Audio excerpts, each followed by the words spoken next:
வருகிற 23ஆம் தேதி பாரத நரேந்திர மோடி அவர்கள் தேசிய ஜனநாயக கூட்டணியுடைய பிரச்சாரத்தை மதுராந்தகத்தில் தொடங்கி வைக்க இருக்கிறார்கள். அன்று பிற்பகல் அவர் கூட்டத்தில் கலந்து கொண்டு தேசிய ஜனநாயக கூட்டணியுடைய சார்பாக தமிழகத்தில் நடைபெறுகிற மக்கள் விரோத அரசு திராவிட முன்னேற்ற கழக அரசை வீட்டுக்கு அனுப்ப வேண்டும் என்பதற்காக முதல் பிரச்சார கூட்டத்தை துவக்க இருக்கிறார்கள். ரொம்ப முக்கியமான பிரச்சார கூட்டம். ரொம்ப குறிப்பா என்டிஏல இணையக்கூடிய கட்சிகளை பற்றி அறிவிப்பும் வெளியிடலாம்னு சொல்லிருக்காங்க. சோ யாரை எதிர்பார்க்கலாம் சார்? குறிப்பா டிடிவி தினகரன் இணையறா 23ஆம் தேதி மேடையில் நீங்க அதை பார்க்கலாம். எத்தனை மணிக்கு சார் மீட்டிங்?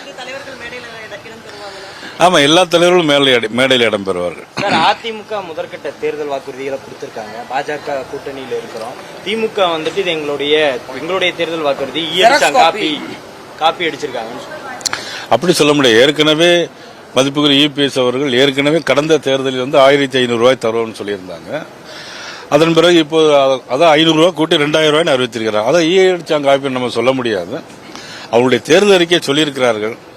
அது தேர்தல் அறிக்கையில் சொன்னதான் அடிச்சாங்க காப்பின்னு சொல்றது அது சரியாக இருக்காது. எந்த அறிக்கை இருந்தாலும் மக்கள் மனதில் மிகப்பெரிய மாற்றம் ஏற்பட போகிறது. அதே தான் நிச்சயமா உணர்த்தும். மத்திய பாதுகாப்புத்துறை அமைச்சகம் ஓசூர் விமான நிலைய திட்டத்துக்கு அனுமதி மறுத்திருக்காங்க.